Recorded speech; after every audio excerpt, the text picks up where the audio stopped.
नमस्कार. चला तर मी कल्पना माझ्या यूट्यूब चॅनलमध्ये तुम्हा सर्वांचं मनापासून खूप खूप स्वागत आहे. आता आज आपल्याला पाडवा स्पेशल पुरणपोळीचं ताट कसं बनवायचं, अगदी परफेक्ट आमटी व पुरणपोळी, त्यासाठी आपल्याला काय साहित्य लागणार ते पाहूया. आपण 1 वाटी चणा डाळ घेतलेली आहे, जे की ही घरीच बनवलेली डाळ आहे. रेडीमेड घेतलं तरी सुद्धा चालते. आता ही डाळ जी आहे ती साधारणतः वजनात मोजलं तर 1/2 किलो इतकी ही वजनात डाळ आहे. आणि बाउल घेतले, त्या बाउलमध्ये आपल्याला ही डाळ टाकून द्यायचं. टाकल्यानंतर 2 पाण्याने आपल्याला सुरुवातीला स्वच्छ धुवून घ्यायचं आहे, जे की धूळ वगैरे असेल तर ते निघून जाईल. आता सुरुवातीला आपण धुवून घेतलेलं आहे, त्यावरचं पाणी सुद्धा आता आपल्याला काढून घ्यायचं आहे. आता ह्यामधलं आपण पाणी काढून घेतलेलं आहे आणि डाळ पूर्ण सुकी करून घेतलेली आहे. कुकर घेतलेला आहे. कुकरमध्ये आपल्याला सुरुवातीला डाळ टाकून द्यायचं आहे. डाळ टाकल्यानंतर आपण ह्या ठिकाणी 2 बाउल इतकं पाणी टाकणार आहोत. ज्या वाटीनं आपण डाळ घेतली होती त्या वाटीनं आपण 4 वाट्या प्रमाणात डाळ आणि पाणी घेतलेलं आहे. पाणी जास्तीचं ठेवलेलं आहे, कारण आपल्याला कटाची आमटी सुद्धा बनवायची, त्यासाठी मी पाणी जास्त ठेवलेलं आहे. जर तुम्हाला कटाची आमटी बनवायची नसेल, नुसती पुरणपोळीसाठी पुरण शिजायचं असेल, थोडंसं पाणी कमी ठेवलं तरी सुद्धा चालेल. आता ह्या ठिकाणी एक मोठा बाउल घेतलेला आहे, गव्हाचं पीठ घेतलेलं आहे. आपल्या कमी जास्त आपल्या प्रमाणानुसार आपण गव्हाचं पीठ घ्यायचंय. आता ह्या ठिकाणी आपल्याला एक दुसऱ्या बाउलमध्ये पाणी टाकलेलं आहे 1 वाटी, थोडीशी हळद टाकायची आणि थोडंसं मीठ टाकून आपल्याला विरघळवून घ्यायचंय, जे की हलकासा रंग पिठाला सुद्धा चांगला पिवळसर येईल.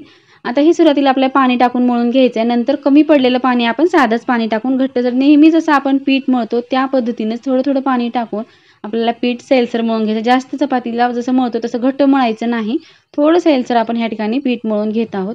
आता ह्या ठिकाणी पीठ तर आपलं मळून झालेलं आहे. आपल्याला असं मोठं मोठंच मळून ठेवायचं, नंतर आपल्याला मऊ करून घ्यायचे. पीठ चांगलं भिजलं जाईल आणि मऊसर होईल ह्यासाठी आपण थोडंसं वरतून तेल टाकलेलं आहे. तेल टाकून थोडंसं मळून घ्यायचं आणि 10 मिनिटाकरता आपण आपलं पुरण तयार होईपर्यंत आता आपलं हे पीठ भिजत ठेवणार आहोत. आता हे बाउल आपल्या साईडला ठेवायचं आहे. कुकर झालेला आहे, कुकर थंड झालेला आहे, शिटीची वाफ सुद्धा गेलेली आहे. आता जी डाळ आहे अगदी चांगली आपली 90% इतकी आपली डाळ छान शिजलेली आहे. जास्त पण शिजली तर पूर्ण कट आणि डाळ मिक्स होऊन जाईल, त्यामुळे 90% इतकीच आपल्याला डाळ शिजवून घ्यायचं आहे. आता एक चाळणी आणि आपण टोपलं घेतलं आहे, त्यामध्ये आपल्याला आता हे पूर्ण येळण जे आहे ते काढून घ्यायचे. पाहू शकता ह्या ठिकाणी इतकं पाणी निघालेलं आहे, कारण आपल्या आमटीसाठी सुद्धा येळवण पाहिजे, त्यामुळे इतकं आपण खाली गाळून घेतलेलं आहे. थोडंसं जर आणखी आपल्याला वाढत असेल तर पाणी टाकलं आपलं साधं तरी चालते. आता एखादी अशी मोठी वाटी किंवा फुलपात्र किंवा गंज घ्या किंवा ग्लास घ्या, असं आपल्याला प्रेस करून पूर्ण आता ही डाळ जी आहे ती पूर्ण खाली गाळून घ्यायचं आहे. अगदी साधी पद्धत आहे, सहज कोणालाही बनवता येते. डाळ चांगली शिजलं की जास्त वेळ लागत नाही, 5 मिनिटामध्ये आपली डाळ खाली गाळून होते. आता ह्या पद्धतीनं पूर्ण आपण पाहू शकता फटाफट आपण पूर्ण डाळ गाळून घेतलेली आहे. अगदी छान, बिलकुल वरती डाळ राहिलेली नाही, सर्व डाळ छान मऊसर आपली गाळून झालेली आहे. आता ह्यामध्ये आपण गूळ टाकलं तरी सुद्धा चालते, पण ह्या ठिकाणी ज्या वाटीने मी डाळ घेतली होती त्याच वाटीनं परफेक्ट साखर घेतलेली आहे. थोडंसं चवीपुरतं चमचमीत मीठ टाकायचं आणि चांगलं पळीभर इतकं आपण तूप टाकलेलं आहे. तुपामुळे चव पण छान येते आणि पुरण बिलकुल कढईला चिकटत नाही आणि करपत सुद्धा नाही, त्यामुळे थोडंसं तूप टाकलं तर चव चांगलीच येते. आता तूप टाकल्यानंतर आपण थोडंसं मिक्स करून घेतलेलं आहे. मिक्स केल्यानंतर गॅसवरती ठेवून आपल्याला हळूहळू हलवत राहायचं आणि शिजवून घ्यायचं आहे. आपल्याला जास्त हात सोडायचा नाही, नाहीतर खालच्या साईडला पुरण लागण्याची शक्यता असते. आता घट्ट व्हायला सुरुवात झालेली आहे. साधारणतः 10 मिनिट लागतात आपल्याला पुरण शिजवण्यासाठी. सुरुवातीला आपला गॅस मीडियम ठेवून पुरण शिजवून घ्यायचे. आता ह्या ठिकाणी साखर जेव्हा विरघळते तेव्हा थोडंसं पातळ होतं आणि नंतर जेव्हा घट्ट व्हायला सुरुवात होते तेव्हा साखर जेव्हा विरघळून पूर्ण झाली की पुरण घट्ट व्हायला सुरुवात होते. आता ह्या ठिकाणी घट्ट व्हायला सुरुवात झालेली आहे. आपल्याला कसं ओळखायचं की पुरण आपलं तयार झालेलं आहे ते तुम्हाला टिक सांगते. आता ह्या ठिकाणी थोडंसं एलसर आहे, आणखी आपल्याला थोडं घट्ट होऊ द्यायचं आहे.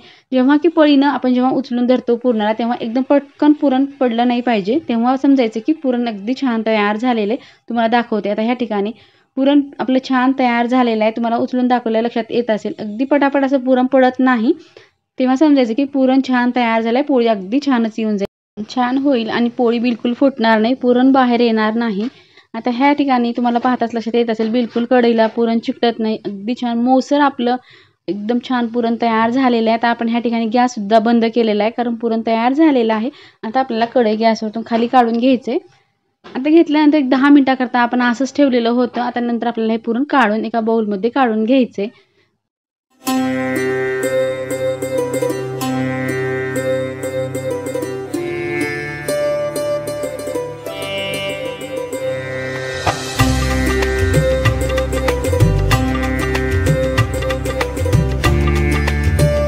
आता हे पुरण जे आहे ते आपण साईडला ठेवणार आहोत. ज्या कढईमध्ये आपण पुरण काढलेलं आहे थोडंसं चिकटलेलं असतं, त्यामध्ये थोडंसं पाणी टाकायचे आणि मिसळून आपण हे आमटीसाठी वापरणार. आंबट गोड चवीची आमटी अगदी छान होते, ते सुद्धा तुम्हाला मी दाखवेनच.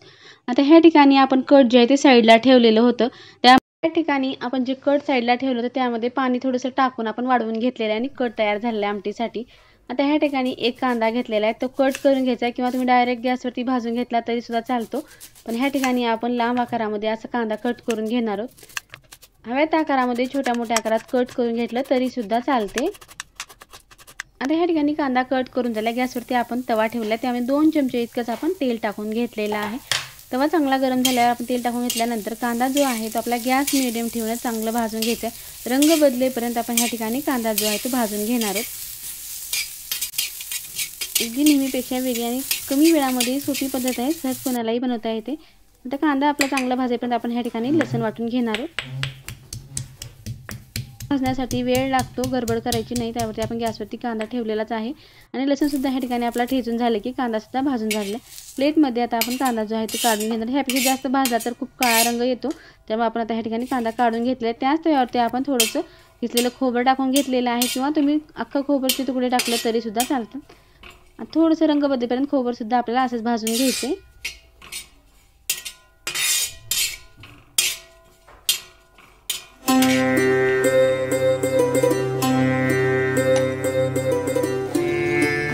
कांदा जो भाजलेला आहे आणि खोबरं जे भाजलेलं आहे ते आपल्या मिक्सरला त्याचं एक वाटण तयार करायचं आहे। त्यामध्ये आपण आता ह्या ठिकाणी कोथिंबीर सुद्धा टाकणार आहोत, कारण आपल्याला वरतून दुसरं आमटीमध्ये काहीच टाकायचं नाही, आपण सुरुवातीला जे टाकलेलं आहे तेच आपल्याला वाटण तयार करून घ्यायचं आहे।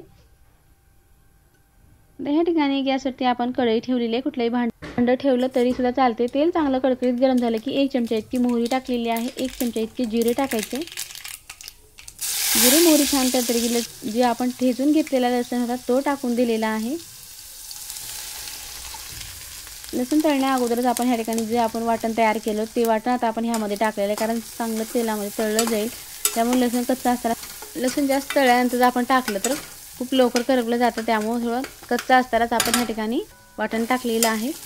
आता ह्या ठिकाणी जे फोडणी आहे आपली आमटीची तयार झालेली आहे, त्यामध्ये आपल्याला लगेचच आपल्या ह्या ठिकाणी मसाले टाकून घ्यायचे। 1 चमचा इतकं लाल तिखट टाकलेलं आहे, 1 चमचा आपण ह्या ठिकाणी गरम मसाला जो तयार करतो आपण तो घरचाच मसाला टाकलेला आहे, 1/2 चमचा इतकी हळद टाकलेली आहे। तुम्ही ह्या ठिकाणी धनेपूड जिरेपूड टाकलं तरी सुद्धा चालते। आता सर्व मसाले जे आहेत ते मिक्स करून घ्यायचे। मिक्स करून झालं की जे आपण कट साईडला काढून ठेवलेलं होतं आमटीचं ते आता आपण ह्यामध्ये टाकून देणार आहोत। आता कट टाकून झाले की थोडंसं आपण चिंचेचा कोळ घेतलेला आहे छोट्या वाटीने, तुमच्या आवडीनुसार कमी जास्त टाकायचे। आता मीठ जे आहे ते आपण सर्वात शेवटी टाकलेलं आहे। आता ह्या ठिकाणी आपल्याला पाण्याची थोडीशी कन्सिस्टन्सी ॲडजस्ट करायची, जितकी आपल्याला आमटी बनवायची आहे घट्ट पातळ त्यानुसार आपण ह्या ठिकाणी पाणी टाकून घेतलेलं आहे। पाणी टाकते वेळेस गरमच पाणी टाकायचं, थंड पाण्याचा वापर करायचा नाही। 5 ते 10 मिनिटाकरता आपण आमटी जी आहे ती उकळून घेतलेली आहे आणि मस्त रंग सुद्धा आलेला आहे, खमंग अशी आपली आमटी बनवून तयार झालेली आहे। तुम्हाला सुद्धा पाहताच लक्षात येत असेल, अगदी साध्या सोप्या पद्धतीने साधी आपली आमटी तयार झालेली आहे। आता ही आमटी आपण साईडला ठेवू आणि पुरणपोळी बनवू। पुरणाची तयारी झालेली आहे, पीठ सुद्धा तयार झालेलं आहे। पीठ अगदी छान भिजलेलं आहे, जास्त आपल्याला मळायची गरज नाही। ह्या पद्धतीने जेव्हा पीठ मळून झाकून ठेवतो त्यामुळे आपल्याला पीठ जास्त वेळ मळण्याची सुद्धा गरज पडत नाही, अगदी छान परफेक्ट पोळीसाठी पीठ तयार झालेलं आहे। चला तर आता पोळी बनवायचं आहे। पोळीसाठी आपण पीठ तयार करून घेतले, पुरण सुद्धा छान तयार झालेलं आहे। आता एक गोळा आपल्याला पिठाचा काढून घ्यायचा आणि एक गोळा आपल्याला पुरणाचा काढून घ्यायचा। ह्या ठिकाणी पोळपाटालाच मी रुमाल बांधते, मला ही अगोदरची सवय आहे। अगदी सोपी पद्धत आहे, आपल्याला जास्त त्रास होत नाही आणि पटापट फास्ट पोळ्या बनवून तयार होतात, अगदी उचलायची सुद्धा गरज पडत नाही। आता ह्या ठिकाणी सुरुवातीला आपण एक गोल पुरणाचा बनवून घेतलेला आहे, दुसरा गोल जे आहे ते पिठाचा बनवून घेतलेला आहे आणि नेहमीप्रमाणे आपल्याला पुरण जसं भरतो त्या पद्धतीने आपल्याला आता पुरण भरून घ्यायचंय। बोटाच्या सहाय्याने आपण थोडं प्रेस करून थोडासा मोठा आकार करून मध्ये खोल करून त्यामध्ये पुरण बसवण्यासाठी आपण जागा केलेली आहे आणि अगदी सोपी पद्धत आहे। जे पुरणाचा गोळा तयार केला ते पुरणाचा गोळा ठेवून असं बोटाने आपल्याला प्रेस करत आपल्याला हे पुरण मध्ये बसवायचं आणि पूर्ण पॅक करून टाकायचं आहे। आता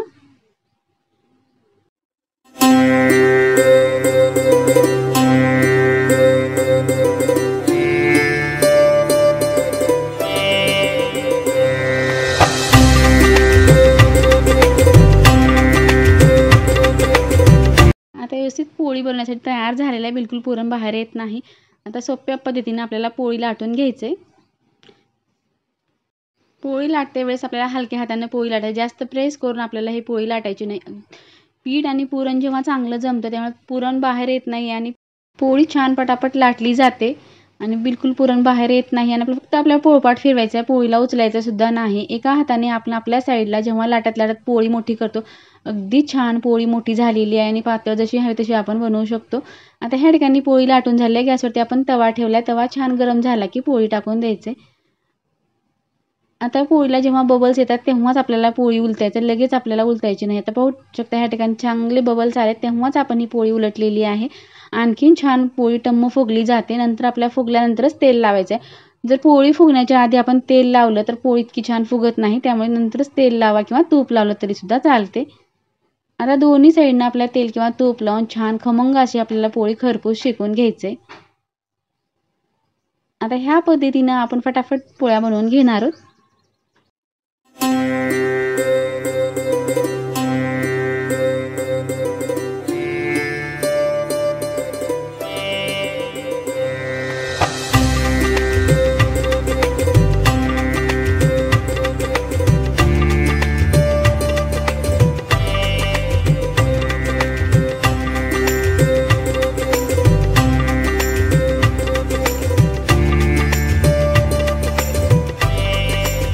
आता तुम्ही पोळी तर पाहिलेली आहे. पोळी अगदी छान टम्म फुगलेली गुबगुबीत आपल्या ह्या पुरणपोळ्या बनवून तयार झालेल्या आहेत. आता सर्व पोळ्या मी ह्या पद्धतीने बनवून घेतलेल्या आहेत. तुम्हाला मी पोळी तोडून सुद्धा दाखवेन की किती मऊ लुसलुशीत अगदी कडेपर्यंत पुरण पोहोचलं जातं आणि चविष्ट अशी ही पुरणपोळी बनवून तयार होते. आता आपल्याला पोळ्या पूर्ण बनवून घेतलेल्या आहेत, प्लेटमध्ये काढून घ्यायचे.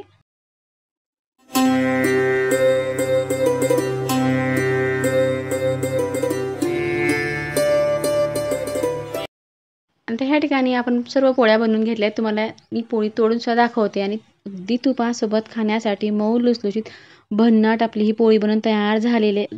ती लुसलुशीत आहे. पाहताच तुम्हाला सुद्धा लक्षात येत असेल की पोळी किती चविष्ट झाली आहे. तुम्हाला ही पुरणपोळी कशी वाटली नक्की कमेंट करून. आता ह्या ठिकाणी पुरणपोळी आणि आमटी बनवून झालेली आहे. आपण पाडवा स्पेशल ताट आता आपण ह्या ठिकाणी लावून घेणार आहोत. ह्या ठिकाणी आपलं ताट सुद्धा लावून झालंय. संपूर्ण पुरणपोळीचं ताट तयार झालेलं आहे. हे ताट तुम्हाला कसं वाटलं नक्की कमेंट करून सांगा. व्हिडिओ पाहिल्याबद्दल धन्यवाद.